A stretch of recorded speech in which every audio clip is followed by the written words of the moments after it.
Nakipagpulong si Pangulong Ferdinand R. Marcos Jr. kay US President Donald Trump sa kanyang pagbisita sa Amerika. Pinangunahan din ng Pangulo ang paglulunsad ng Yaman Kalusugan Program o YAKAP.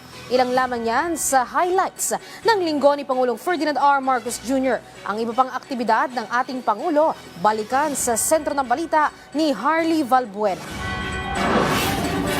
July 20, araw ng linggo, sumabak si Pangulong Ferdinand R. Marcos Jr. sa kanyang ikalimang pagbisita sa Amerika para sa pakikipagpulong kay US President Donald Trump. Pagdating sa Washington, D.C., kaagad nakipagpulong ang Pangulo kina US Defense Secretary Pete Hegseth at US Secretary of State Marco Rubio. Pinalawak ang ugnayang pang-ekonomiya ng Pilipinas at Amerika sa pakikipagpulong naman sa ilang top American executives. Sa meeting kay President Trump sa White House, nakipagnegosasyon ng Pangulo at naibaba sa 19% mula sa 20% ang reciprocal tariff ng Amerika sa Pilipinas. Inanunsyo rin ang pagtutulungan ng dalawang bansa sa pagresponde sa mga nasalanta ng bagyo at habagat sa Pilipinas sa pag-activate ng Enhanced Defense Cooperation Agreement o EDCA sites para sa relief operations. Nakalikom ang Pangulo ng panibagong $21 billion na halaga ng investment pledges mula Amerika. Conveyed to President Trump that we remain positive about the future of PH-US trade, including investment relations, especially in the context of economic security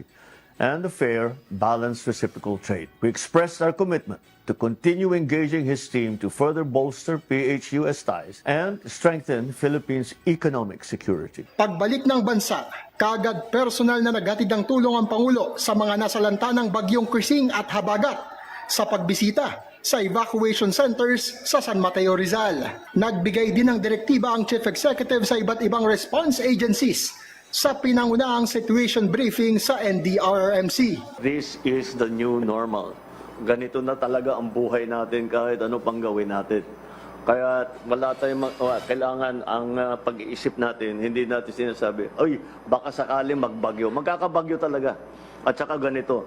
So paghandaan na natin. Kahapon araw ng Biyernes, pinangunahan ng Pangulo ang paglulunsad ng Yaman ng Kalusugan Program o YAKAP para sa malayo sa sakit ng Philippine Health Insurance Corporation of PhilHealth sa Cubao, Quezon City, habang sa Malacanang ay ginawaran niya ng Order of Sikatuna with the rank of Datu Gold Distinction si outgoing Australian Ambassador He Kyong Yu.